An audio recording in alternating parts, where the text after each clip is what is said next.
Hey guys, tonight we're talking about one of the most famous names in fashion history, Chanel. But don't expect a fairy tale. This isn't a story about sparkly dresses and glamorous runway shows. At least not at first. It starts in a place with cold stone walls and strict rules, an orphanage, and in the middle of it all was a little girl named Gabrielle, who would one day become the legendary Coco Chanel. But back then, she was just trying to survive, stay warm, and maybe figure out why adults were so bad at being kind. If you've ever had a dream that felt way too big for the life you were born into, you're going to relate to this story. But before we dive in, go ahead and like this video if you enjoy stories like this, and let me know in the comments what time it is and where you're tuning in from. Alright, lights down, blanket on, maybe sip some tea. We're about to follow the journey of a girl who went from sewing in silence to shouting through fashion and changing the way the whole world gets dressed. This is the untold story of Chanel, from orphanage to fashion icon. Let's begin. Chapter 1. The Orphanage Years. Our story begins in 1883 in a tiny town called Saumur in the Loire Valley of France. It's the kind of place where cows outnumber people and ambition doesn't exactly grow on trees. Here in a charity hospital run by nuns, Gabrielle Bonheur Chanel entered the world, not with a silver spoon, but more like a slightly bent wooden one. Her mother, Jeanne, was a laundrywoman. Her father, Albert, sold cheap knickknacks on the street and called it a career. He was a travelling vendor, the kind of man who could vanish for weeks at a time and return with a pocket full of excuses and not much else. If reliability were a sport, he'd have been benched permanently. Gabrielle was the second of 5 children, and to say the Chanel household was struggling would be putting it kindly. They lived in cramped rooms, wore second-hand clothes that were already falling apart, and probably smelled like wet laundry half the time. It was a hard life. And while other kids grew up with bedtime stories, Gabrielle grew up with the sound of her mother coughing and the feeling of hunger as a regular visitor. When Gabrielle was just 11, her mother died from tuberculosis. It was fast, brutal, and left the family shattered. Albert did what many unreliable men do when faced with 5 children and no plan. He disappeared. Some say he promised to find work, others say he moved to America. Either way, he never came back for Gabrielle, not even once. And so, just like that, Gabrielle and her 2 sisters were packed off to an orphanage at the Abbey of Aubezine. Run by Catholic nuns, it wasn't exactly a cheerful place. The architecture was stone cold. The beds were harder than the truth, and warmth, physical or emotional, was something you had to imagine. The nuns believed in discipline, silence, and stitching, lots of stitching. Gabrielle learned to sew here, not because it was cute or creative, but because it was useful. Useful girls could become maids or work in shops. Useless girls became someone else's burden. There was no middle ground. The daily routine at Aubezine was strict enough to make the military look lazy. Wake up before sunrise, pray, sew, sweep, eat. And by eat, we mean chew on dry bread and hope it fills your soul somehow. Then more prayer, more sewing, more silence. Gabrielle wasn't allowed to ask questions, laugh too loudly, or even look too curious. Curiosity was not on the approved list of virtues. But here's the thing about Gabrielle. She didn't exactly follow the script. Even as a child, she had a spark. Not the loud kind.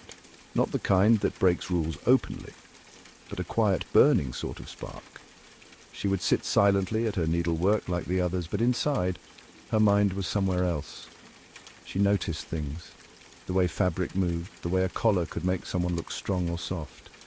She paid attention to the details, and in a place where nothing changed, noticing the small things was a kind of rebellion. Her style was already forming even if she didn't know it. While other girls copied what they were told, Gabrielle started tweaking her work just a little. A straighter line here, a softer curve there. She didn't say it out loud, but she was already thinking it. Why does everything made for girls have to be so frilly? Now, if you're imagining a cozy, romantic image of little Chanel designing dresses in candlelight, pause.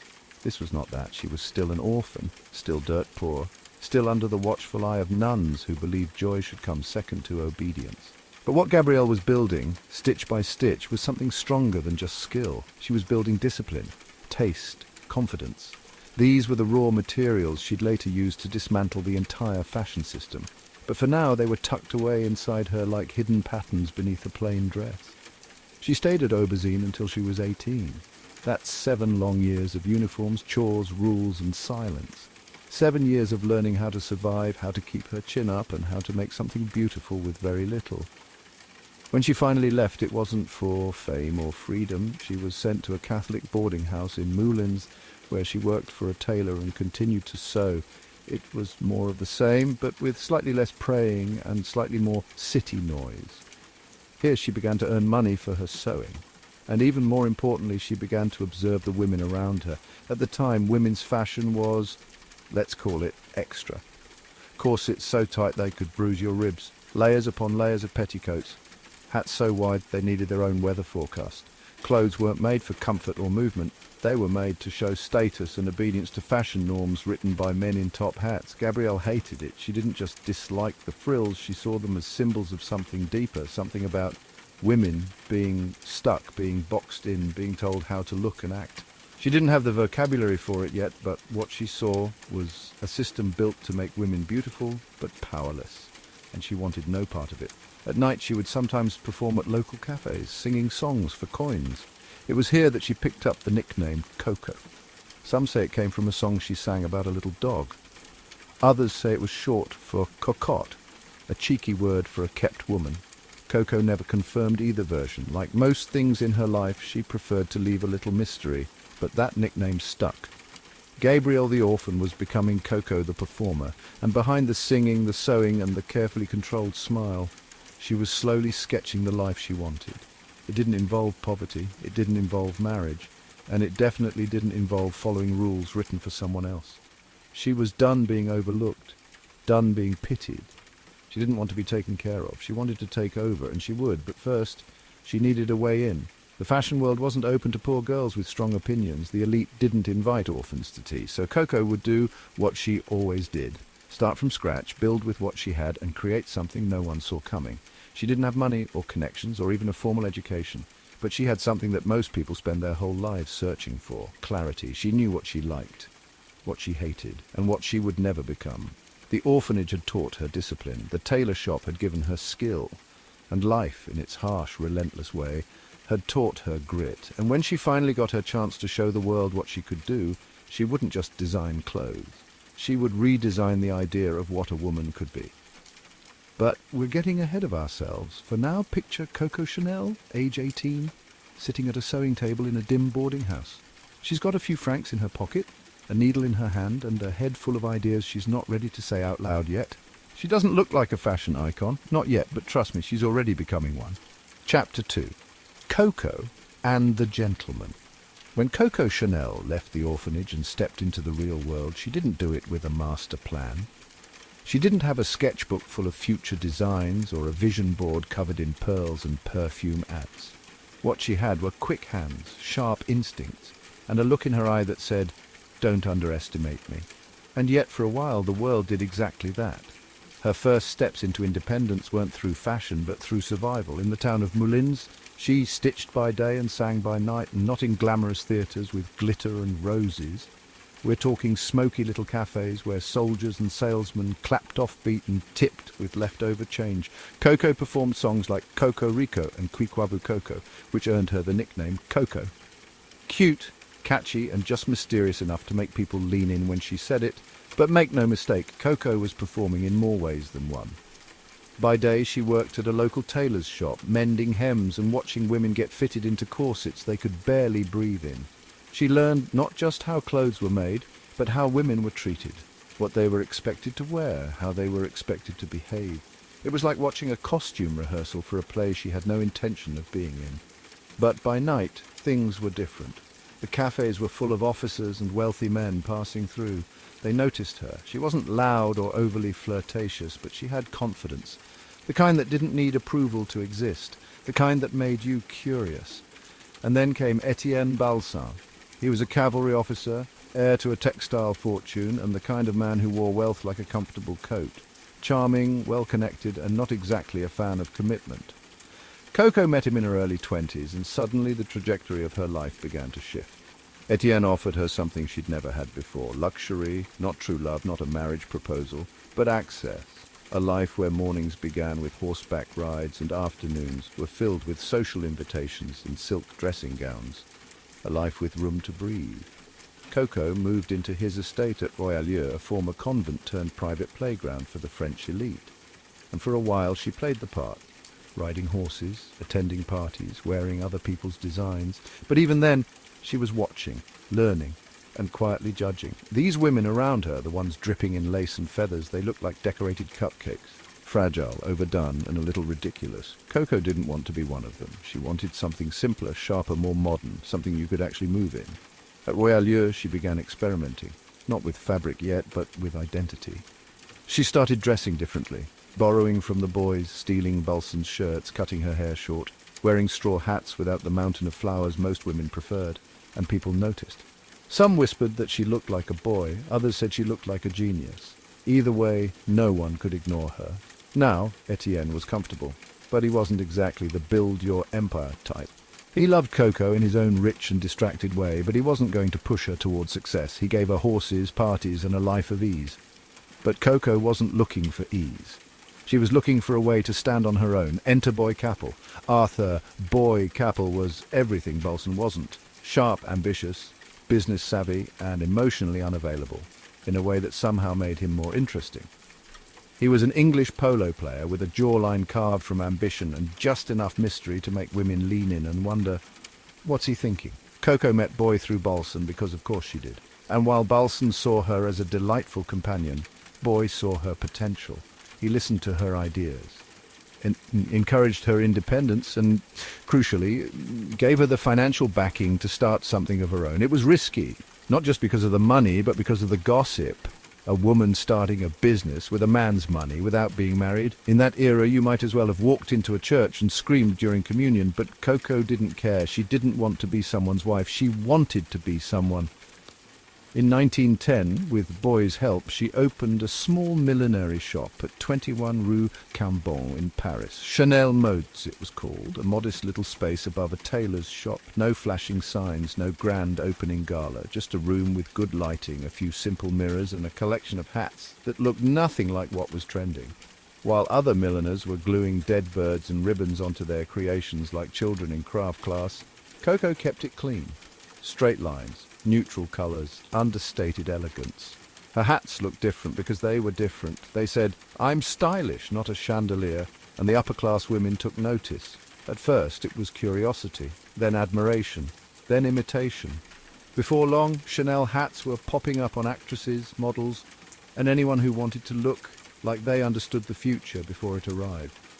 Coco had stepped out of the shadows and into the marketplace, and she hadn't just joined the fashion world, she had started rewriting it. Now let's be clear, this was no overnight success story. She wasn't rich yet, she wasn't famous. She didn't even own the building she worked in, but she had taken the first real step toward independence, and that meant everything. What made Coco's rise even more impressive was how much she did alone. She had no design team, no mentors, no safety net. She listened, she observed, and she took risks. Even her relationship with Boy Capel was complicated. He believed in her, yes, but he also believed in tradition, in marriage, in keeping things discreet. When he eventually married someone else, Coco was crushed, but she didn't fall apart. Instead, she kept building, because heartbreak is temporary. But legacy, that was what she was aiming for. By 1913, she had opened a boutique in the fashionable seaside town of Deauville. This is where things started to accelerate. The boutique sold not just hats, but a small line of clothes, relaxed, sporty, and completely against the grain of what women were wearing at the time. She used jersey fabric. Jersey, a material previously reserved for men's underwear. The fashion elite gasped. Chanel shrugged. It was affordable, comfortable, and moved with the body. What more did they want? Her clothes allowed women to walk freely, breathe easily, sit without rearranging 5 layers of skirt. It sounds obvious now, but back then it was revolutionary. Women didn't just buy Chanel's clothes, they bought into her idea that fashion could be simple, that elegance didn't need to be loud, that you didn't need to be rich or married to be powerful. By the end of the decade, Coco Chanel had gone from orphan to designer, from kept woman to business owner, and she had done it without following anyone's rules. She didn't climb the ladder, she made her own. But success didn't come without its shadows. Her relationship with Boy Capel never fully healed. And when he died in a car accident in 1919, Coco was devastated. She locked herself in her apartment for days. Some say it was the only time she ever truly lost control, but even then she didn't break. She mourned and then she worked. Because grief for Coco wasn't something to wallow in, it was something to outwork. And she did. Again and again. Coco Chanel wasn't just designing fashion, she was designing a new identity for herself and for every woman who wanted to live without apology. And she was only getting started. Chapter 3. The Rise of Chanel No. 5. By the early 1920s, Coco Chanel had already turned heads, ruffled feathers, and maybe offended a few fashion traditionalists along the way. Her boutique in Deauville had become a go-to spot for wealthy women wanting to breathe, walk, and exist without being cinched into a Victorian fever dream. Chanel was now a name, a brand, a whisper in high society that was slowly becoming a roar. But Coco didn't just want to dress women, she wanted to surround them, envelop them, get into their skin, literally. And to do that, she needed something more intimate than clothing, something invisible, something unforgettable. She needed a scent. Now, in the world of early 20th century perfume, things were split into two sad extremes. There were floral, powdery perfumes that made you smell like a Victorian tea party. And then there were musky, heavy scents so bold they practically declared war on your nostrils. There was no in-between. It was all roses and innocence, or sex and smoke. Coco hated both. She didn't want to smell like a garden. She didn't want her customers to smell like a cabaret. She wanted something modern, clean, sharp, elegant, the kind of scent that didn't arrive before you did, but still made people turn their heads after you passed. Enter Ernest Beau. Bose was a Russian-born French perfumer with a moustache of great seriousness and a brain full of olfactory genius. He had worked for the Romanovs, crafted perfumes for Russian royalty, and had the kind of chemical know-how that made him part artist, part magician. When he met Chanel in the south of France in 1920, it was like someone handed her a key to an invisible world. Coco gave him simple instructions. I want a perfume that smells like a woman, not a flower, which in perfume terms was a mic drop. Beau returned with 10 samples, each one labelled with a number. She sniffed her way through them, pausing on a particular bottle labelled simply No 5. That was it, number 5. No need to overthink it. And true to Coco's instincts, that scent was revolutionary. It wasn't made from just one or two flowers. It was a cocktail. A complex, layered blend of over 80 ingredients, including ylang-ylang, may rose, jasmine, aldehydes, and sandalwood. It was clean but warm. Feminine but bold, abstract but unforgettable, and the aldehydes. That was the real magic.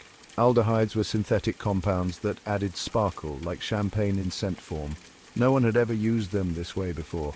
They gave Chanel No. 5 its signature crispness, that impossible-to-pin-down smell that felt like soap, sunlight, and secrets. It was modern, daring, almost unplaceable.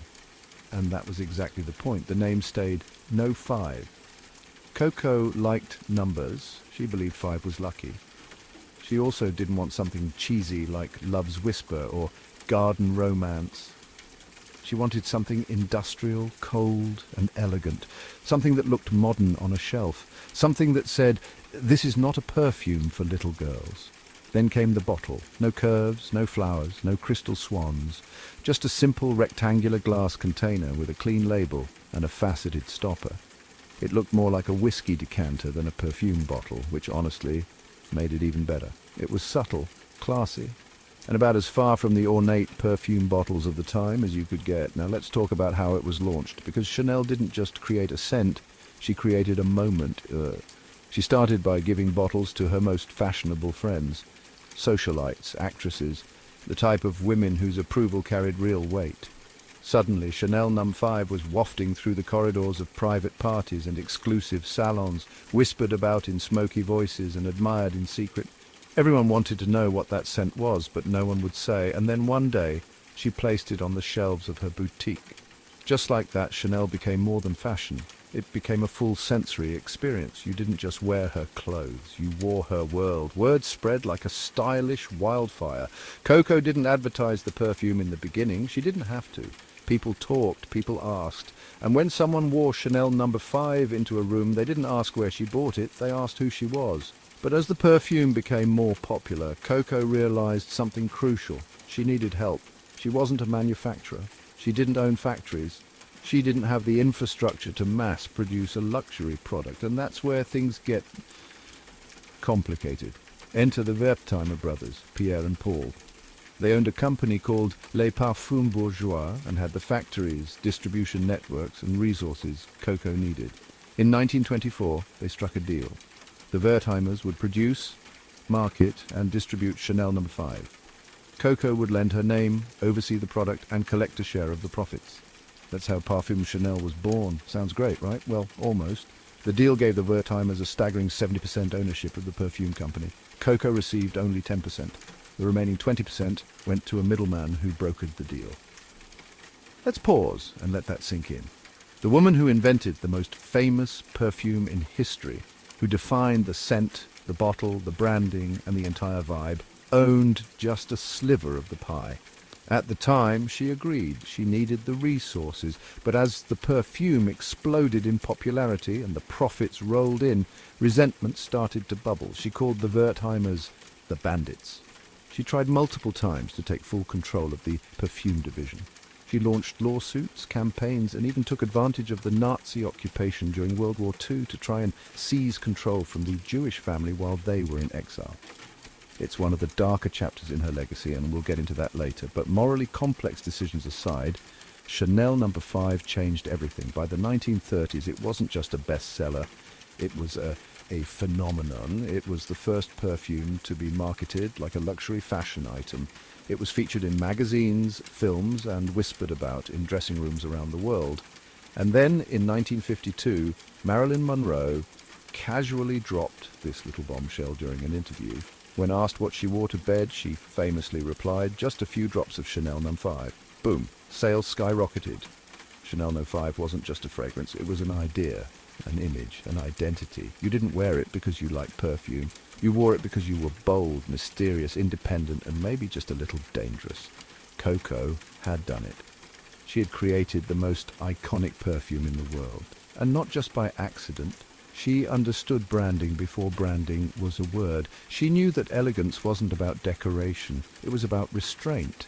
She believed that simplicity, when done right, could be louder than glitter, and Chanel No. 5 was her masterpiece. But behind the success, the power struggles were brewing. The Wertheimers were getting rich. Chanel was getting famous, but not nearly as rich as she wanted. And for a woman who had grown up with nothing, watching others profit off her vision was a bitter pill to swallow. Still, for the outside world, she was untouchable, a living legend, a force in fashion, and now the queen of perfume. She had taken a number, a simple bottle, a few mysterious drops, and turned it into magic, and the world had fallen under her spell. Chapter 4. The War Years. By the late 1930s, Coco Chanel had achieved what very few women, let alone fashion designers, had managed in that era. She had wealth, she had power, she had Chanel No. 5 bottled and flying off shelves from Paris to New York, and her name wasn't just stitched into fabric anymore, it was stitched into culture. But the world outside her atelier wasn't calm. Europe was trembling on the edge of war. In Germany, Hitler had risen to power. The fascist movement was spreading. And across the continent, people were preparing, some to fight, others to flee, and a few to pick sides in ways that would haunt them for the rest of their lives. Coco, of course, didn't like politics. She liked fashion. She liked silence. She liked being in control of her own world, where the hemline was the only battlefield that mattered. But as the German army marched toward Paris in 1940, even Coco Chanel couldn't ignore the war. And when the Nazis occupied France, everything changed. Let's set the scene. German troops entered Paris in June 1940. In a matter of days, the City of Light dimmed into a city of curfews, checkpoints, and tension. French citizens were divided. Some joined the resistance, some collaborated, most just tried to survive. Chanel shut down her fashion house almost immediately. She said, "This is no time for fashion," which, okay, fair point. Who's buying haute couture when bombs are falling? But it was more than that. Closing her boutique meant she didn't have to deal with staff. It meant she could pull back, observe, wait. But Chanel wasn't just hiding out in her apartment. She moved into the Ritz Hotel, a building famously filled with Nazi officers during the occupation. And here's where the story takes a sharp, uncomfortable turn. Because during the war, Coco Chanel became romantically involved with a German officer. His name was Hans Gunther von Dinklag. a tall, well-connected man who worked in German military intelligence. A spy, in other words. And Coco? She was his girlfriend, his companion, his associate. It's hard to say exactly what the relationship was. Some say it was romance, others say survival. A few suggest it was strategy, but what we know is this. While much of Paris was rationing butter and hiding radios, Coco Chanel was dining at the Ritz with the enemy. It gets murkier. In 1941, Chanel was reportedly recruited into German intelligence under the codename Westminster, likely a nod to her past fling with the Duke of Westminster. Her file was later uncovered by French intelligence and stated that she had been a person who worked for the Germans. Yes, Coco Chanel, fashion icon, wartime spy, her alleged mission, Operation Model Hoot, the goal to use her connections in Spain and with Winston Churchill, yes, that Churchill, to open back-channel negotiations between Germany and the Allies. She travelled to Madrid in 1943, reportedly trying to pass a letter to Churchill through the British Embassy. She framed it as peace brokering, others called it delusional. Either way, Churchill didn't take the bait. The message never changed the course of the war. Was she actively helping the Nazis, or was she trying to use the Nazis to regain control of her business empire, which was still partially owned by the Wertheimer family, who, by the way, were Jewish? Let's talk about that. Remember the Wertheimers? They owned 70% of Parfum Chanel. When the Nazis took over, Coco saw an opportunity. France had passed a series of anti-Jewish laws under German influence, and Jewish-owned businesses were being seized. Chanel saw this and thought, maybe I can get my perfume back. She filed a legal claim, citing the fact that the Wertheimers were Jewish and therefore couldn't legally own a French business under occupation law. It was a bold, morally shaky move. A woman who built her career on rebellion was now trying to use collaborationist policies to her advantage, but the Wertheimers saw it coming. Before fleeing to the United States, they had transferred control of the business to a non-Jewish business associate, a move that legally protected their ownership. Chanel's plan to reclaim the company failed. The bandits, as she once called them, were smarter than she thought. So now we have a complicated image. Coco Chanel, living in luxury during wartime, possibly involved in espionage and attempting to seize a Jewish-owned business under Nazi rule. Not exactly the bedtime story you expect behind a bottle of Chanel No. 5. And yet Coco survived the war. When the Allies liberated Paris in 1944, many collaborators were arrested, humiliated, even executed. Women who had relationships with German officers were dragged through the streets, their heads shaved, their names screamed in hatred. Coco, she was questioned briefly, but she was never charged, never imprisoned, never brought to trial. Why? Some say she used her influence. Some say she called in favours from Churchill, who may have intervened to protect her. Others believe there just wasn't enough solid evidence. Either way, she was released. No trial, no punishment, but public opinion was a different story. The city that once adored her turned cold. Whispers followed her through the streets. Former friends kept their distance. Her name was stained, not legally but socially, so Chanel fled. She moved to Switzerland, lived in quiet exile for almost a decade. No runways, no interviews, no headlines, just quiet afternoons by the lake and a growing perfume fortune. Because, yes, despite everything, Chanel No. 5 was still selling, still thriving. The Wertheimers, now safely returned to Europe, kept the brand alive. They continued to manufacture and distribute the perfume, and Chanel, thanks to a renegotiated deal, received more money than ever before. She may not have owned the majority, but the checks didn't bounce. In the post-war years, Coco became a shadow of her former self, still sharp, still stylish, but quieter, colder.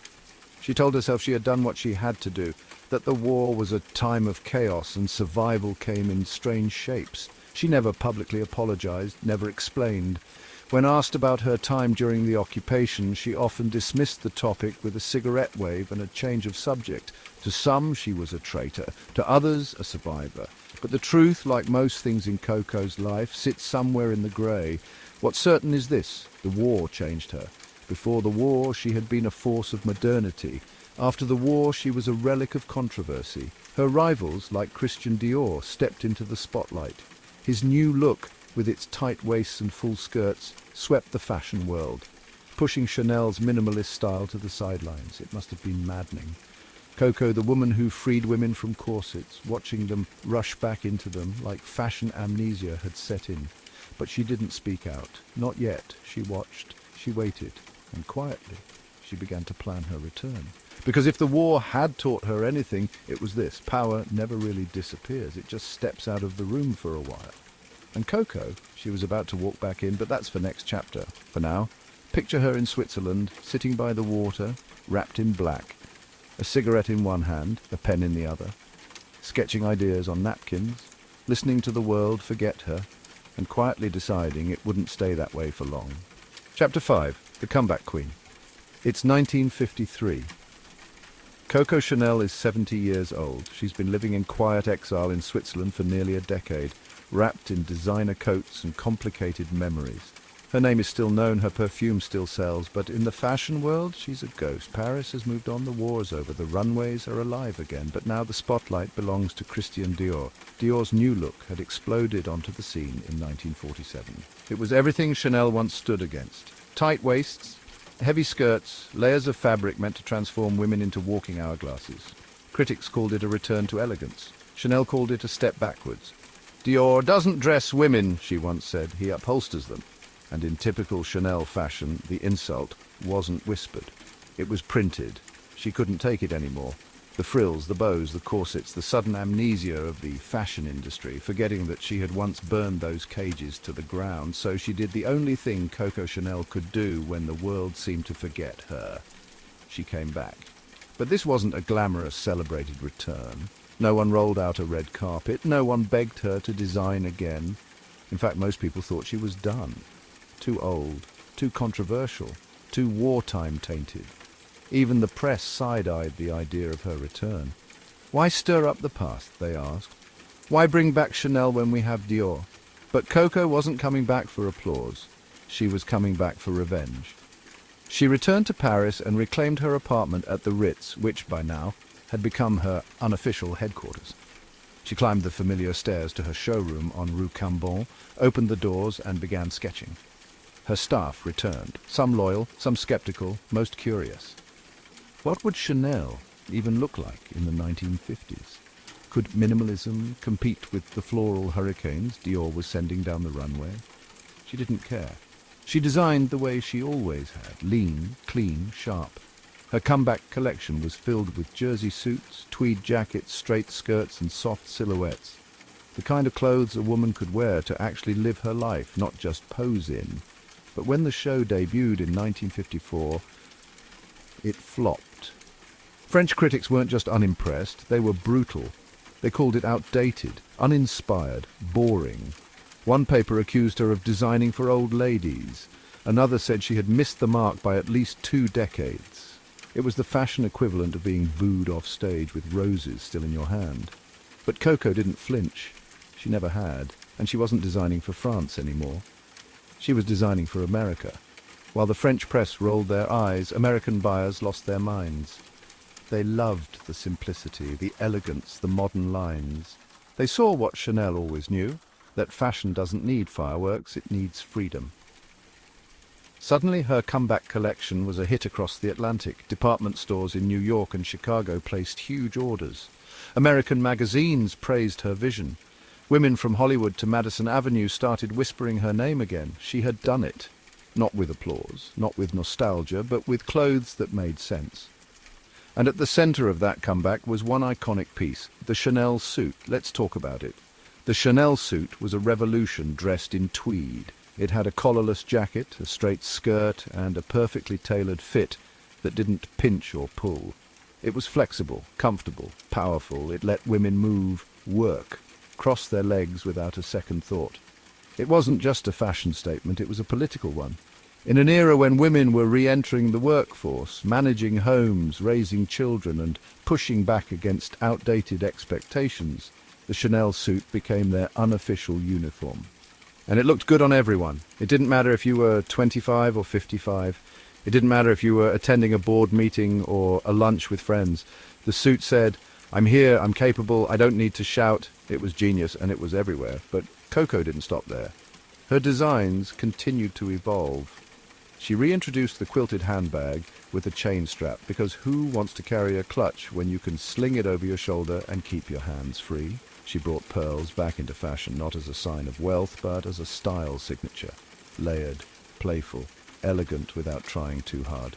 She redefined how women dressed again, and suddenly the woman who'd been dismissed as a has-been was back at the top, at age 71. Let that sink in. In a world where most people think legacy means winding down, Coco was just hitting her second act. But of course, Chanel was never just about clothes, it was about the woman behind them. And Coco, well, she was still Coco, still smoking like a chimney, still delivering one-liners sharper than her tailoring, still living at the Ritz even though she owned apartments elsewhere, still giving interviews with the kind of confidence that made journalists double-check their notes. When asked if she was ever afraid of growing old, she said, "I don't understand how a woman can leave the house without fixing herself up a little, if only out of politeness, and then you never know. Maybe that's the day she has a date with destiny." She didn't believe in sweatpants, or excuses, or surrender. She was Chanel, and yet despite the glamour there was still loneliness, still shadows. She had no husband, no children, no heirs. Her closest companions were her staff and her seamstresses, the women who knew how to pin and fold and read her moods without asking. Some days she would work for 14 hours straight, other days she'd disappear into her apartment and not come out for 2. She had money, power, influence, but not peace. She rarely spoke about the war, never addressed the rumors in full, refused to explain her decisions or her loyalties. Some say guilt haunted her, others say she simply didn't believe she owed the world an explanation. What she did owe them, she believed, was good design. And so she kept designing, season after season, sketch after sketch, well into her 80s. While other designers retired or faded, Chanel just kept going. Her style stayed consistent, simple lines, neutral colors, elegance over drama, and the world responded. By the late 1960s, her brand was stronger than ever. The logo, those 2 interlocking C's, had become a symbol of quiet power. The perfume was still a bestseller. The suits, the bags, the pearls, they were everywhere. She had done the impossible twice, and as she neared her 80s, people began to ask the obvious question. When will she stop? Coco's answer. When I'm dead. She wasn't joking. To her, design wasn't work, it was breath, and as long as she could hold a pencil, she would draw. In the fashion world, that kind of dedication is rare. In life, it's even rarer. And for Chanel, that persistence, that refusal to step aside or slow down, became part of her legend. The woman who had no formal education, who started as an orphan, who built an empire, lost it, fought for it, then built another. She wasn't just a designer. She was a survivor in silk. And while Paris had once turned its back on her, it eventually turned back around. By the 1970s, Coco Chanel was a national treasure again, honored, admired, photographed. Not because she begged for it, but because she had earned it. And she wore that respect the same way she wore her clothes, with no apologies. Chapter 6. The Queen's Final Journey. On January 10th, 1971, Coco Chanel died in her suite at the Ritz, Paris. But of course, she didn't just die. She exited the stage exactly as she lived, elegant, precise, and on her own terms. She had been working the day before, sketching, giving orders, arguing over sleeve lengths and the drape of a hemline. At 87 years old, Chanel wasn't slowing down. She wasn't easing into retirement. She was, as always, getting ready for the next show, and the show, to her, never really ended. But before we get to her final day, let's talk about her final years, because they weren't quiet. Most people, by the time they reach their 80s, are cutting back, gardening, watching birds, telling the same 3 stories to increasingly concerned family members, not Coco. She was still running her atelier with the energy of someone half her age and the stubbornness of someone twice it. Her team, many of whom had been with her for decades, knew not to question her rhythm. She'd wake late, have her coffee, climb into a black and white Bentley and arrive at 31 Rue Cambon like a general preparing for battle. Inside the building it was the same as it had always been. The mirrored staircase, the ivory walls, the quiet hum of sewing machines in the workrooms.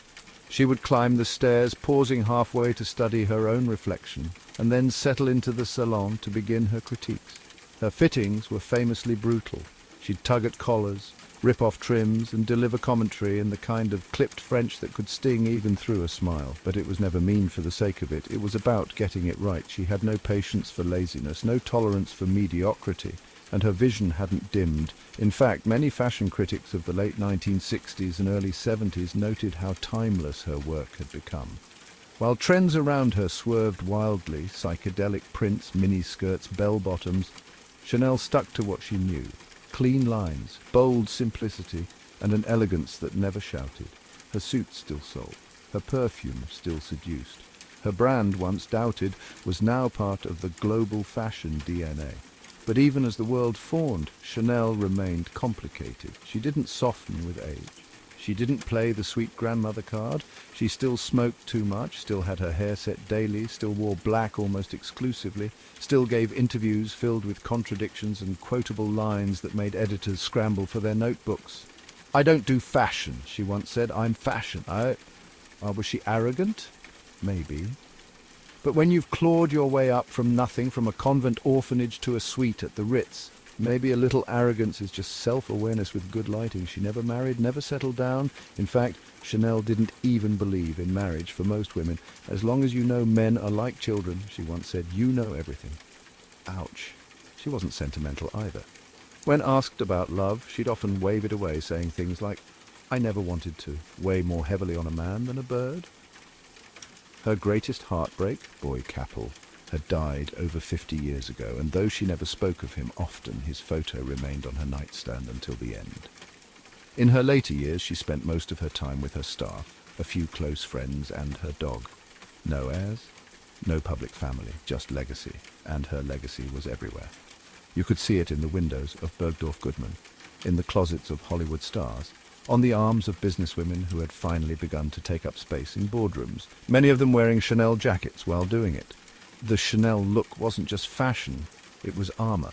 It told the world you were in control, that you knew who you were, that you didn't need sequins to be seen. But despite the success, Chanel didn't let herself relax, not even for a moment. She believed deeply that the moment you stopped working, the moment you sat still, the world would move on without you. So she worked, she sketched, she reviewed fabrics, she attended every fitting. Even when her body started to fail her, she insisted on being present. When her doctor told her to slow down, she reportedly replied, "Why, so I can die bored." And so on Saturday, January 9th, 1971, Coco Chanel was working. She returned to the Ritz after a long day at the atelier, had dinner, spoke briefly with her maid, and then the next afternoon she passed away quietly in her bed. Her final words, "You see, this is how you die." Simple, direct, no drama. She didn't want a big funeral, no grand procession. But the world had other plans. Her body was laid to rest in Lausanne, Switzerland, in a modest grave surrounded by 5 stone lions. Her favorite animal, her astrological sign, and a symbol she had woven into the architecture of her apartments and her designs. People from around the world paid their respects. Journalists wrote tributes. Designers issued statements, and the fashion world paused, if only for a moment, to acknowledge the passing of one of its greatest architects. But her story didn't end there, because while Chanel the woman had died, Chanel the brand was very much alive. The Wertheimers, who had long since regained full control of the company, ensured that the Chanel name remained not just relevant, but dominant. They hired Karl Lagerfeld in 1983, a German designer known for his sharp wit, dark sunglasses, and unshakable confidence. It was a risky move. Chanel was sacred, untouchable, a brand built on rules Coco had spent a lifetime carving into stone, but Lagerfeld understood something that many didn't. Chanel wasn't about nostalgia, it was about reinvention, and so with respect and boldness he breathed new life into the house. He modernized the suit, reimagined the bag, played with color, shape and texture, all while keeping the brand's DNA intact. It worked. Under his direction, Chanel became even bigger, global, inevitable. Coco's legacy wasn't just preserved, it was amplified, and that's the real mark of a legend, not just building something that lasts, but building something that evolves. Today, Chanel is a name known in every corner of the world, not just a fashion label, but a cultural touchstone. From the runway to the red carpet, from high school girls saving up for their first lipstick to executives wearing quilted bags to board meetings. Chanel isn't about clothes, it's about confidence. It's about rewriting your story, just like Coco did, again and again. From the orphanage in Aubusine to the salons of Paris, from heartbreak to empire, from wartime exile to timeless icon, She didn't follow the rules, she broke them. She didn't fit the mold, she burned it. She didn't ask for permission. She created her own space and filled it with vision, elegance, and a little bit of bite, and that's why, decades after her death, we're still talking about her, still quoting her, still wearing her. Because Coco Chanel wasn't just a designer, she was a force. A mirror held up to a world that told women how to behave, how to dress, how to stay small, and she said, "No, thank you." She left behind no children, no memoirs, and very few apologies, but she left something far more powerful, a legacy. At Chapter 7, the business of becoming a legend. By the late 1960s, Coco Chanel had become something more than a designer. She was a living landmark, a name that stood for discipline, defiance, and the kind of elegance that didn't need decoration. She still woke up every day, had her hair set, and reported to her ateliers on Rue Cambon. She still touched fabrics, still gave sharp instructions, still adjusted lapels with the same obsession she had in her 40s. But outside her salon, something bigger was happening, something Coco herself only half paid attention to. The Chanel brand was beginning to outgrow its founder. It wasn't just about suits anymore. Chanel was now global, and the world wanted more. The handbag, the 2.55 comma, had become a phenomenon. The perfume, especially Num 5, was selling in department stores across Europe and America. Her logo, those now famous interlocking C's, had become one of the most recognizable icons in the world. You could show it to someone who had never stepped inside a boutique, and they'd still know exactly what it meant: class, style, and the kind of wealth that didn't have to prove itself. But Coco didn't see it that way. She wasn't impressed by popularity. She still designed for the same woman she always had, someone sharp, independent, and uninterested in trends. She didn't follow the crowd, she led it, even if toward the end the crowd was mostly catching up without realizing she had slowed down. Still, the business side of Chanel was growing with or without her approval. While she focused on tailoring and texture, the Wertheimer family, her longtime business partners and co-owners of Parfums Chanel, were quietly expanding the empire. The Wertheimers weren't designers. They were operators. They understood supply chains, global markets, licensing, and long-term brand equity.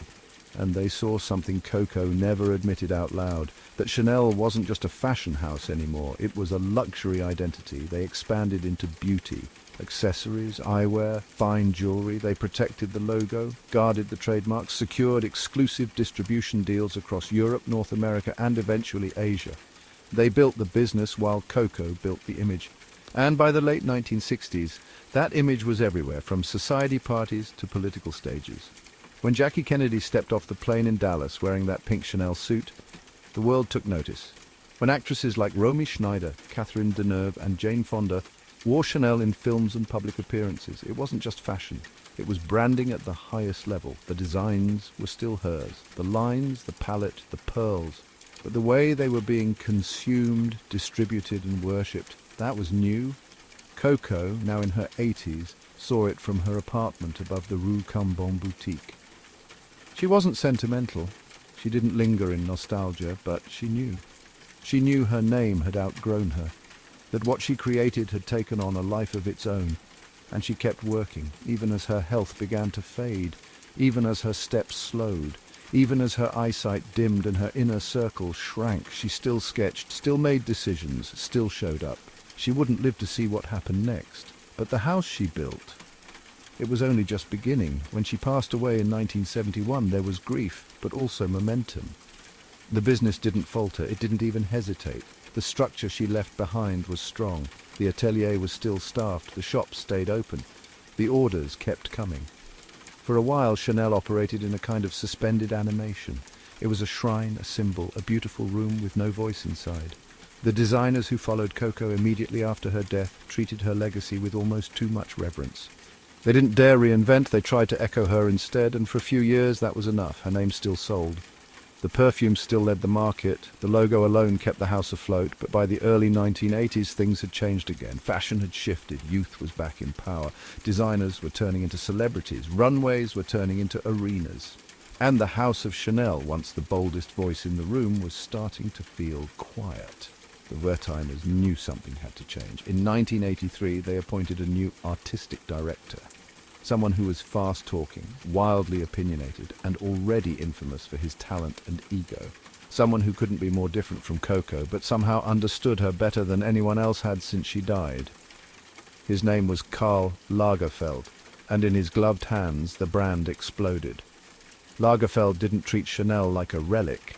He treated it like a living language, one he could translate, remix and remix again. He took the suit and made it sexy. He made the chain-strap bag iconic all over again. He turned pearls into punk. He made the camellia flower cool. He brought drama to the runway, turning each Chanel show into a spectacle.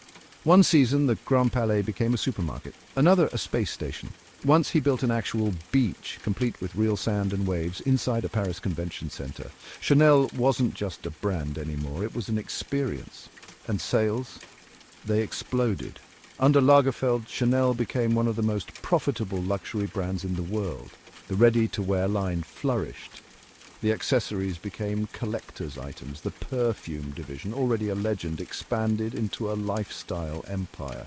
But Karl never betrayed the foundation. He respected the Chanel DNA, the black and white palette, the focus on structure, the balance of masculine and feminine, but he pushed it forward, made it relevant, gave it edge. He once said, "My job is not to do what Coco did, it's to do what Coco would do now." And he did it for over 3 decades. When he passed away in 2019, the fashion world braced for another uncertain chapter, but this time the brand didn't flinch. The house was solid, the image unshakable, the business airtight. Virginie Viard, Lagerfeld's longtime collaborator, stepped into the creative lead. Her vision was quieter, more intimate. She scaled back the spectacle, focused on craftsmanship, on restraint, on emotion, and the world kept watching. Because Chanel wasn't just about who was in charge anymore, it had become its own entity. Today, Chanel is valued at over $15 billion. It operates hundreds of boutiques across the globe. Its perfumes are sold in every major city on earth. Its suits, handbags and jewelry are worn by celebrities, politicians, artists and influencers. It's featured on TikTok and in Vogue, on runways and on resale apps. It's collected, worn, gifted and passed down like family heirlooms, and through it all, the core remains the same. Sharp, simple, elegant, unapologetically powerful. Coco's fingerprints are still there, in every stitch, every scent, every campaign. The brand she built isn't frozen in time, it moves. And more importantly, it inspires movement. For every woman who wears a Chanel jacket to a boardroom, for every teen who saves up for her first lipstick, for every bride who chooses number 5 as her wedding scent, for every artist who studies her silhouette and thinks, I can do that too. The brand keeps whispering what Coco first said a century ago. You don't have to follow the rules. You can write your own. In Chapter 8, Chanel in pop culture. If fashion is language, then Chanel is a sentence the whole world knows how to say. Not everyone wears it, not everyone can afford it, but somehow everyone knows what Chanel is. It's the soft click of a gold chain strap, the silent authority of a black suit, the whisper of perfume behind someone's neck as they walk away. It's a logo, a vibe, a status symbol. But more than that, it's an idea, one that's been echoed, reimagined and remixed by celebrities, artists and pop culture for over a century. When Coco Chanel first opened her boutique, she wasn't designing for the spotlight. She was designing for independence, comfort, movement. But over time, her work began appearing in places she never imagined, on silver screens, magazine covers, music videos, and eventually in the hands of teenagers making outfit of the day videos on TikTok.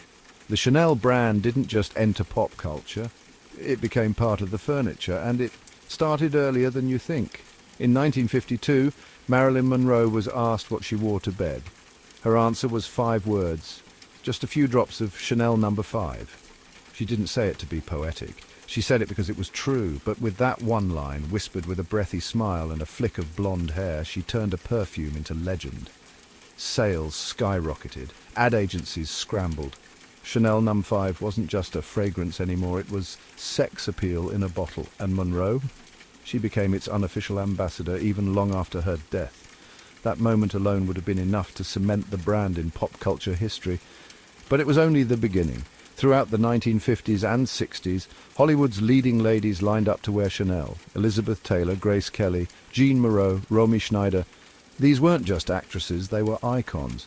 And when they wore Chanel, they weren't just modeling clothes, they were modeling a lifestyle. Clean, confident, luxurious without screaming.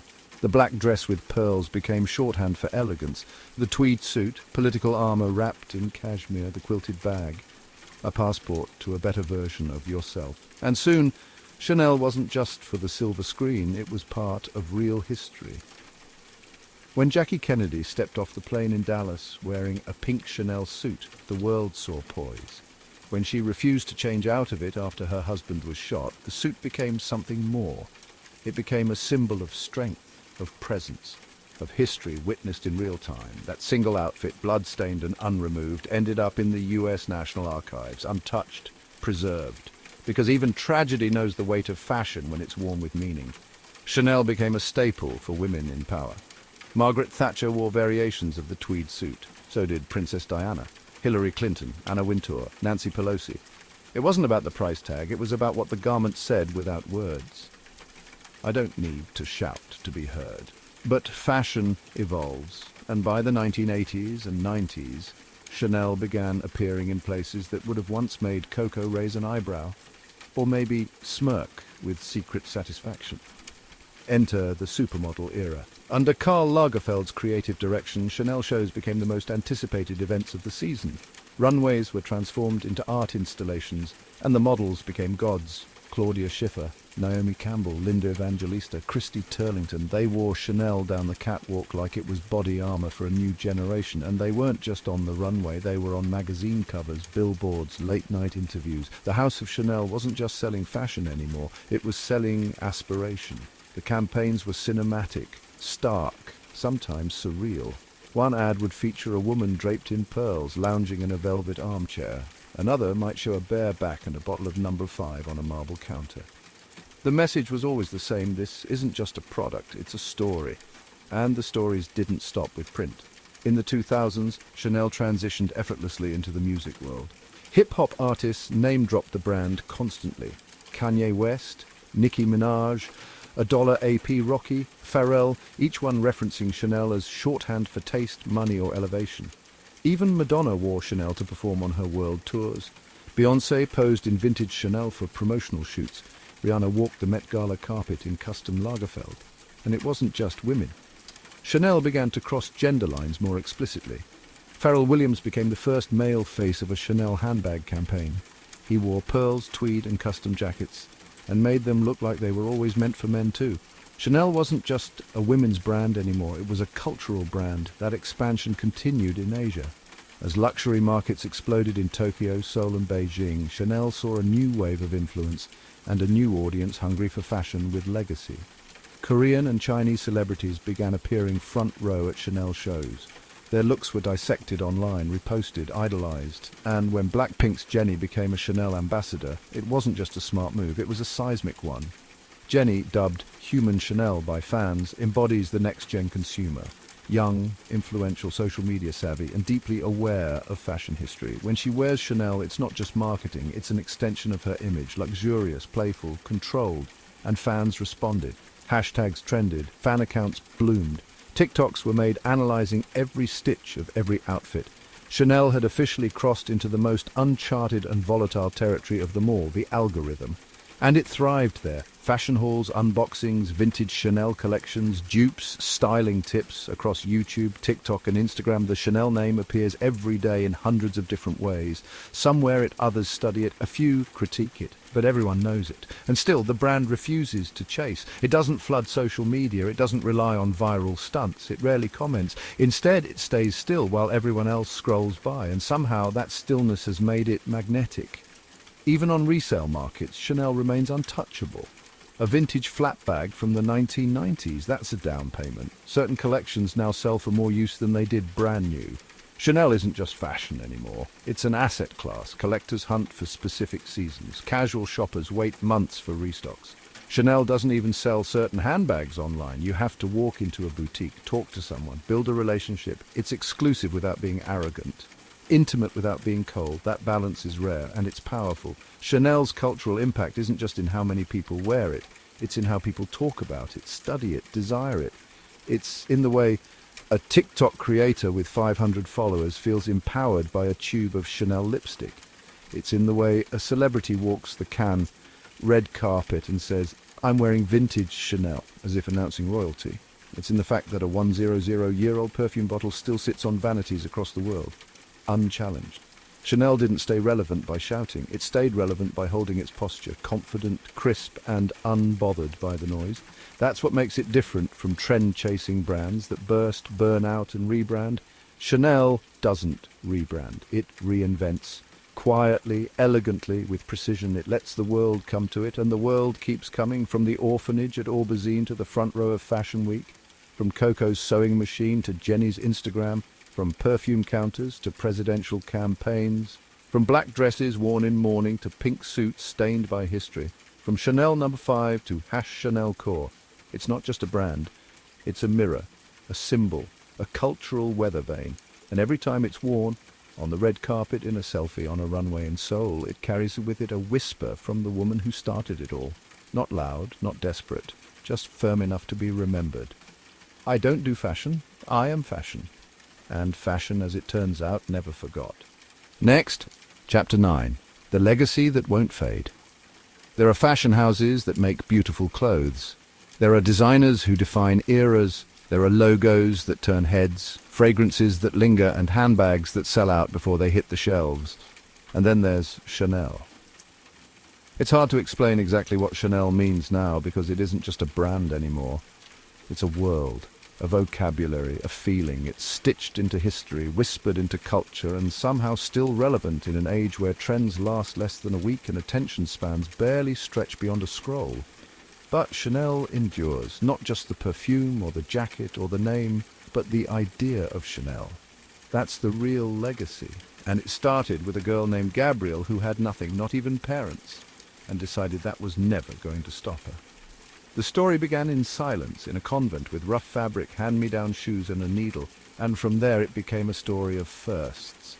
The first to free women from corsets. Not because she had a grand political plan, but because she was tired of not being able to breathe. The first to turn black into elegance, pearls into everyday armor, and jersey into high fashion. The first to understand that style wasn't about cost, it was about character, but Coco's genius wasn't just in designing beautiful things. It was in designing meaning. She made women feel something when they put on her clothes. Taller, straighter, smarter, braver. Even today, if you ask someone what Chanel means, they won't say buttons or boucle. They'll say something closer to identity, to confidence, to control. It's not about the piece, it's about the posture it gives you. And that's why, decades after her death, her impact hasn't faded. In fact, it's deepened. Because Chanel has become more than style. It's become a cultural compass, one that keeps pointing to the same message. You don't have to follow, you can lead, quietly, boldly, elegantly, on your own terms. And that message keeps evolving. Today, in a world that's louder, faster, and more chaotic than ever, Chanel represents the power of restraint. While other brands chase attention, Chanel commands it by staying still. While others reinvent constantly, Chanel refines. It doesn't post memes, it doesn't live stream, it doesn't dance on TikTok, and yet it dominates all of it because the Chanel silhouette, the clean jacket, the soft collar, the sharp heel, isn't just visual, it's emotional. It's the reason a young woman walks differently when she slips into a vintage Chanel blazer. It's the reason a 70-year-old woman still wears Chanel No. 5 and calls it her second skin. That consistency across generations, geographies and platforms is almost supernatural. No rebrands, no gimmicks, just that quiet, timeless cool. But staying timeless in a world obsessed with novelty is no accident, it's a strategy. One rooted in discipline, history and long-term vision, and much of that vision now is carried out by the people behind the scenes. The Wertheimer family, still at the helm, continues to run Chanel like a private kingdom. They don't disclose sales figures, they rarely give interviews, they protect the brand like it's a family heirloom, and in many ways it is. While other fashion houses are swallowed up by conglomerates or tech billionaires, Chanel remains fiercely independent. And that independence allows it to make long plays, like investing in artisan workshops across France to preserve handcrafting traditions, or maintaining its own perfume labs, or designing each boutique to feel like a continuation of Coco's personal style, elegant, intimate, and uncompromising. It also means the brand doesn't need to panic when things change. It can take its time, let other trends burn themselves out, let other names rise and fall, because Chanel isn't playing the same game. And yet, even as it stays still, it evolves. Under Virginie Viard's direction, the brand has softened slightly. The runway shows are less theatrical than Lagerfeld's, but no less rich in detail. The collections feel more wearable, more personal, less like a performance and more like a conversation. You see the shift in who wears Chanel now too. It's still Hollywood stars, of course. Margot Robbie, Penelope Cruz, Kristen Stewart, but it's also K-pop idols, Instagram stylists and artists in oversized tweed jackets posted up at coffee shops. It's not just red carpets and editorials anymore, it's thrifted finds and YouTube reviews, vintage markets and minimalist wardrobes. The brand has entered the bloodstream of everyday life in quiet, fascinating ways. Even Gen Z, known for challenging everything, embraces Chanel. They dissect it, reinterpret it, meme it, but they don't dismiss it. Because at the end of the day, no matter how ironic or experimental fashion gets, Chanel still holds the center, and that center is balance. Masculine and feminine, past and future, power and grace. It's the idea that you don't need to be loud to be seen, that elegance is an energy, that confidence isn't a pose, it's a choice. And that idea now belongs to everyone. To the teenager buying her first Chanel lipstick because it makes her feel grown. To the designer referencing Chanel silhouettes in their graduation collection. To the man scrolling through Chanel watches online and wondering what success might smell like. Chanel means different things to different people, but it always means something. And very few brands can say that. Because most brands age. They get dated, they get bought, sold, diluted. Chanel got distilled. It kept only the essentials, the black, the white, the gold, the sharp line, the soft scent, the bold silhouette, the invisible power. Everything else, noise. Coco may be gone, but her instincts echo louder than ever. She knew the future would belong to women who knew their worth. She knew comfort and elegance didn't have to be opposites. She knew beauty wasn't about pleasing, it was about being, and she knew that if you created something with vision, discipline and soul, it would outlive you. She wasn't trying to be a legend, she was just trying to make better clothes. But in doing so, she gave women a better way to move, to speak, to exist, and that's the legacy that won't fade. Not because of marketing, not because of money, but because of meaning. So, whether Chanel is being worn in a boardroom, a bedroom, or a TikTok dance video, whether it's hanging in a museum or slung across someone's shoulder on the subway, it carries the same message it always has. Be bold, be simple, be exactly who you are. And if anyone questions it, smile politely, adjust your collar and walk on. Chapter 10. Chanel in today's luxury market. Walk down Fifth Avenue in New York, or the Champs-Élysées in Paris, or Ginza in Tokyo. The signs shimmer in gold, white, black, or chrome. Dior, Hermès, Louis Vuitton. And somewhere in that sacred constellation of logos, you'll find a quiet facade, all black and beige, with mirrored doors and white-gloved employees standing like sentinels. Chanel, it doesn't shout, it doesn't blink with LED screens or stream runway shows in the window. It just is, and that's the point. Chanel's position in today's luxury market is unlike any other brand. It doesn't operate like a label. It operates like a sovereign state, self-contained, quietly powerful, and completely uninterested in playing by anyone else's rules. While other brands pivot to capture Gen Z, rush to embrace digital drops, or flood the market with logo-stamped collaborations, Chanel remains immovable, not frozen, but focused. It doesn't chase, it allows itself to be found. That philosophy starts at the top. Chanel is still privately owned by the Wertheimer family, who keep operations famously opaque. No quarterly earnings calls, no IPO, no hungry board of directors demanding margin boosts. This privacy allows the brand to do something rare in fashion. Think long-term. In an age where most luxury labels have become part of mega conglomerates, LVMH, Kering, Richemont, Chanel is the outlier. It stands alone, and that independence is its power. But independence alone isn't enough to dominate a $300 billion industry. To remain on top, Chanel had to master something far more delicate: scarcity in the age of abundance. Luxury today is everywhere. You can buy it online, rent it, resell it, watch unboxings and hauls on TikTok, find dupes on YouTube, and see celebrities wearing next season's looks before they even hit the stores. It's loud, it's fast, it's always on. Chanel has done the impossible, kept its silence. Try buying a Chanel handbag online. You can't. The brand doesn't sell its classic flat bags, boy bags, or Coco handles through e-commerce. You have to visit a boutique, you have to wait, speak to a sales associate, prove you understand what you're buying. It's not a transaction, it's a ceremony. Even the prices seem like riddles. Chanel doesn't announce them, they just rise, quietly, consistently. The classic medium flat bag, once priced around $1,500 in the early 2000s, now exceeds $10,000 in many markets. And still, people buy, not despite the price, because of it. The resale market only intensifies that mystique. Platforms like the Real Real, Fashion File and Vestiaire Collective are flooded with Chanel pieces.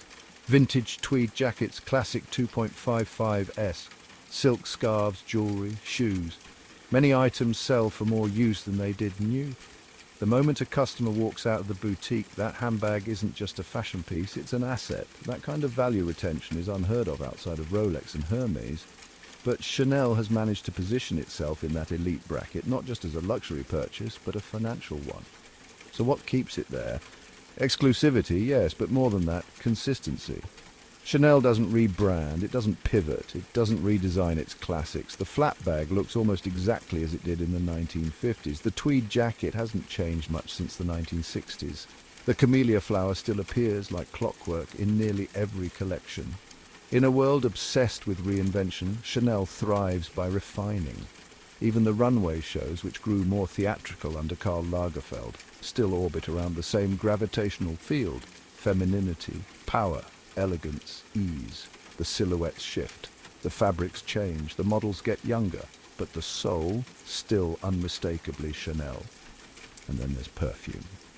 Chanel No. 5 remains the best-selling fragrance in the world. Over 100 years since its debut, it still outsells newer, flashier competitors. That kind of loyalty isn't built with marketing, it's built with memory. Because for many, Chanel isn't just luxury.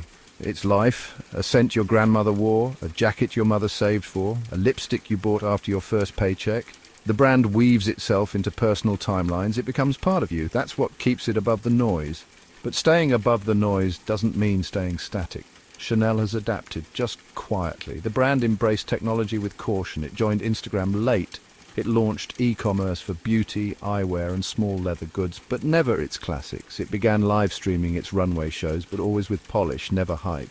It collaborates rarely, and always with people who feel aligned. Artists, photographers, auteurs, not influencers du jour. Its celebrity roster has evolved too. Kristen Stewart, Penelope Cruz, Keira Knightley, timeless faces with depth. But then came Jennie from Blackpink, human Chanel, young digital native and deeply in tune with luxury fashion. Her appointment as brand ambassador wasn't a gimmick, it was a signal. Chanel sees the future, it just doesn't chase it. And in 2021, the brand made its most visible modern move yet. It released a price transparency report. For a company as secretive as Chanel, this was unprecedented. The report explained its pricing strategy, wage structures, artisan investments, and growth philosophy. It wasn't just a peek behind the curtain, it was a statement of values. Luxury, they said, is not just about product, it's about process. That message lands differently now because the modern luxury customer isn't just rich, they're informed. They care about sourcing, labor conditions, environmental impact. Transparency isn't a trend, it's an expectation. Chanel has responded, but on its own terms. It invested heavily in preserving métier d'art, the artisan houses that produce the brand's iconic embroidery, buttons and feathers. These workshops are protected, nurtured and promoted. In 2022, Chanel opened 19M, a sprawling space in Paris dedicated entirely to preserving this craft ecosystem. It's part museum, part laboratory, part school. That move wasn't about marketing, it was about future-proofing. Because in today's luxury market, brands aren't just competing for customers, they're competing for meaning. And Chanel's meaning remains razor-sharp. It's not logo mania, it's not streetwear, it's not loud, it's clear. Luxury isn't fast, luxury isn't everywhere. Luxury isn't desperate, luxury is Chanel. But being luxury in 2024 is complicated. There's backlash. Conversations about elitism, gatekeeping, sustainability and wealth inequality now surround every fashion week. Gen Z buyers demand ethical production, body diversity, inclusive storytelling, and while Chanel hasn't radically changed its approach, it has made moves. Runway casts have become more inclusive. Messaging has softened, partnerships with younger creatives have grown. The beauty and fragrance divisions especially speak directly to younger consumers, with a more playful, less perfectionist tone. Still, Chanel doesn't explain itself, doesn't apologize, doesn't pander. That resistance is part of its DNA. And yet there's tension. In 2023, after another price increase, even loyal customers began to ask, how much higher can it go? A classic medium flap now costs more than a Rolex. Some boutiques require purchase history just to sell you a bag. Critics say the brand is drifting into ultra-elite territory, pricing out even long-time customers. But maybe that's the point. Maybe Chanel's current strategy isn't to widen the circle, but to deepen it. To be not just luxury, but legacy. To make every purchase feel like a chapter in a much bigger story. And that story, elegant, untouchable, unmistakable, is still unfolding. Because for all the trends, TikToks and think pieces, Chanel remains what it has always been, a quiet, commanding answer to a noisy world. You don't need to scream when you know who you are, you just walk into the room and let them adjust around you. Chapter 11, Elegance and Ethics. For most of its history, Chanel didn't have to explain itself. It didn't need mission statements or public pledges. It existed in a rarefied world where quality spoke for itself and silence was part of the allure. You bought Chanel because you trusted it. Trusted the materials, the craftsmanship, the weight of the name stitched onto the label. But in today's world, trust isn't enough. Fashion is no longer judged solely on taste, it's judged on impact. And luxury, once the untouchable tier of the fashion industry, is now under scrutiny like never before. Questions about environmental harm, waste, worker rights, and ethical sourcing are no longer confined to fast fashion. They're being asked at the highest levels, and yes, that includes Chanel. So how does a brand built on timeless elegance respond to a world demanding transparency? Carefully, quietly, and with more substance than spectacle. Let's start with the obvious. Chanel is not a fast fashion brand. It doesn't mass produce, it doesn't overstock, it doesn't mark down at season's end. Its products are released slowly, deliberately, and in controlled quantities. That alone puts it at a major advantage in the sustainability conversation, but that doesn't mean it's off the hook. Luxury by nature consumes rare materials. It flies samples across continents. It relies on animal-derived products, leather, silk, wool, and often creates clothing meant to be seen, not worn. Even if it's slower than fast fashion, it's still part of a system that produces waste, emissions, and exclusivity. Chanel knows this, and in recent years it's begun to make moves, not loudly but meaningfully. In 2018, Chanel made a landmark announcement. It would stop using exotic animal skins in all of its products. No more crocodile, lizard, or snake. The decision wasn't made because of public outcry or consumer backlash, at least not openly. It was framed as a supply chain issue, a question of ethical sourcing, and an inability to guarantee standards. But the message was clear. Chanel was changing. That same year, the brand quietly began investing in alternatives. Not synthetic fakes or cheap substitutes, but lab-grown materials, new textiles, and next-gen fabrics that could meet their luxury standards without compromising ethics. They also doubled down on one of their greatest but least publicized strengths, métier d'art. Métier d'art refers to the network of artisan workshops that Chanel has acquired and nurtured over the years. Small, historic houses that specialize in embroidery, feathers, millinery, pleating, and more. These aren't factories. They're temples of craft. Many were on the brink of extinction before Chanel stepped in. By preserving these ateliers, Chanel isn't just protecting heritage. It's building a slower, more human supply chain. One where people, not machines, guide the process. Where garments take time. Where quality isn't measured in output, but in artistry.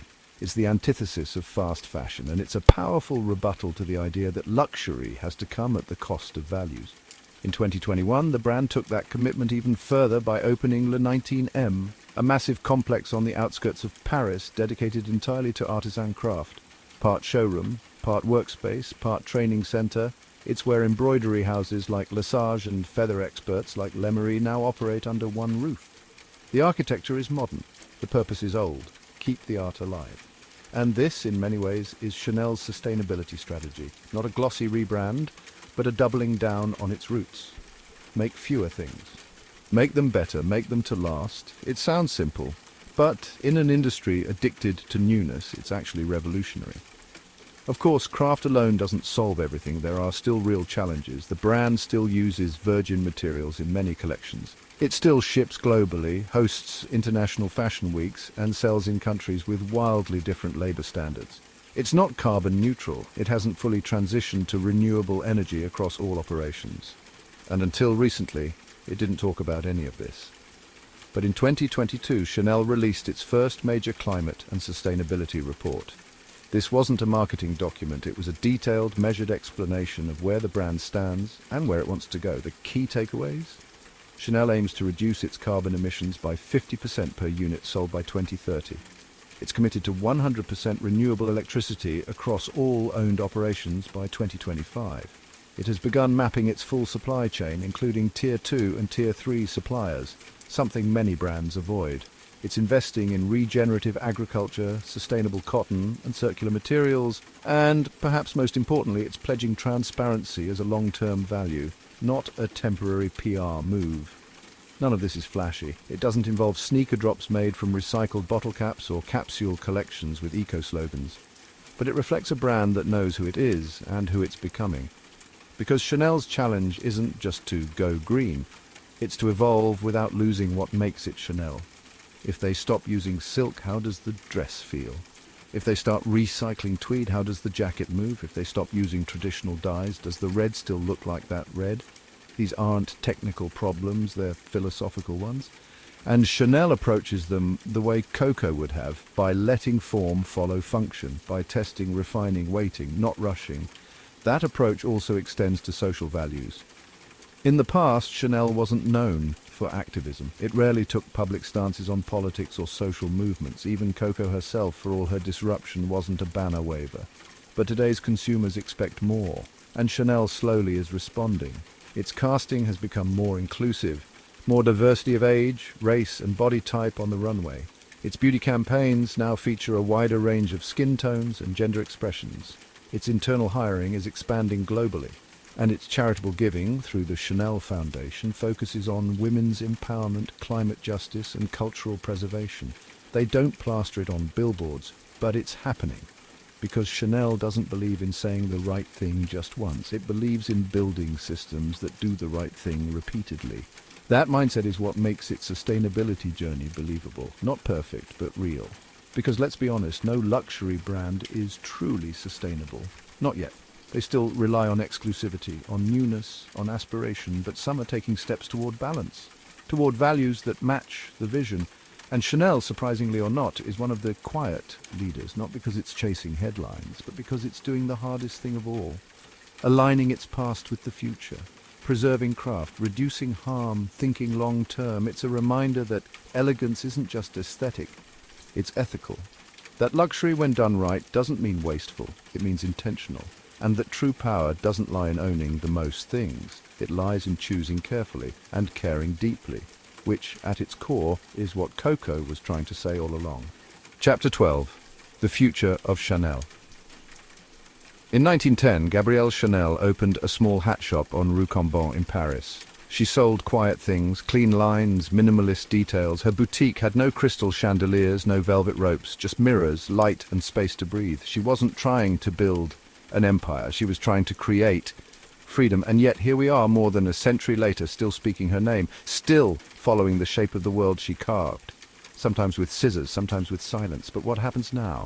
What does the future of Chanel look like? It's a strange question because Chanel was never meant to be futuristic. It's a brand steeped in tradition, in rules, in repetition. The same silhouettes, the same palettes, the same double C's, stitched into everything from handbags to eyeliner. Yet if you look closely, that very sameness is a form of evolution. The world changes, Chanel endures, and in doing so it adapts, without shouting about it.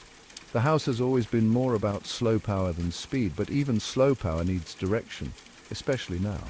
Because we're in a moment where luxury is being asked to do everything at once. Be exclusive and inclusive, be timeless and timely, be physical and digital, be handmade and high-tech, be sustainable, ethical, modern, meaningful.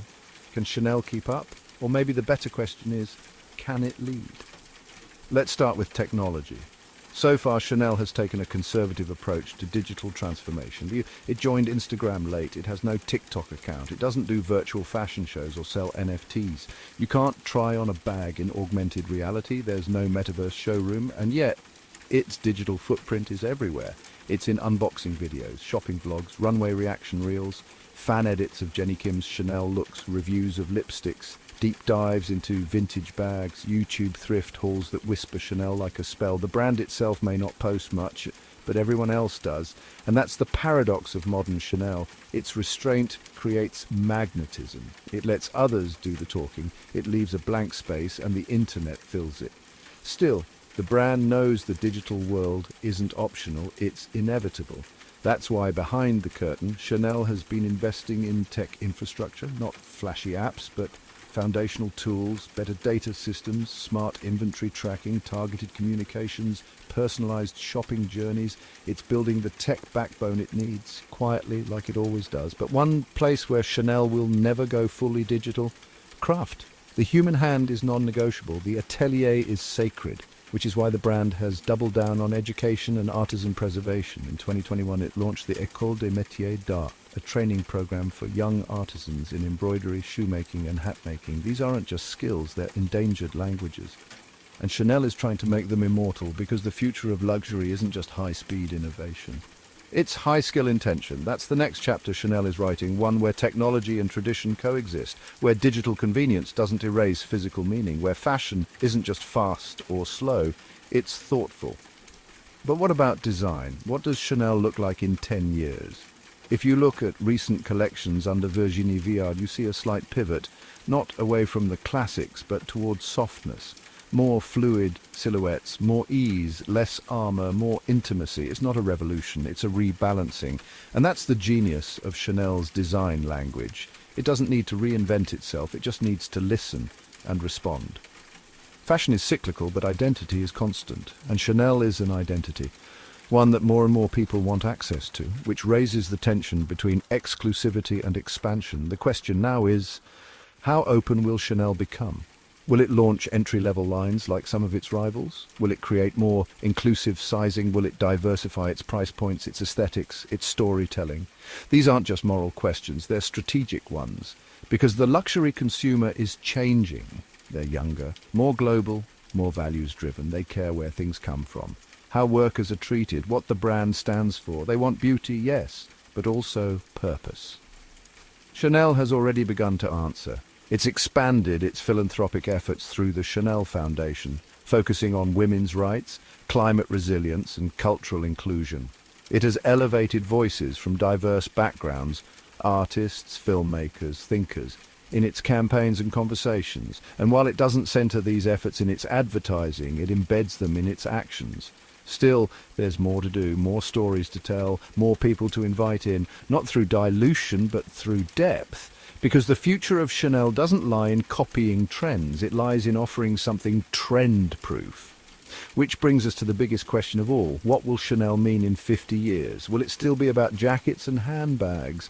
Or will it be about something deeper? Will it be a kind of shorthand, not for wealth but for wisdom? A signal, not of status but of selfhood.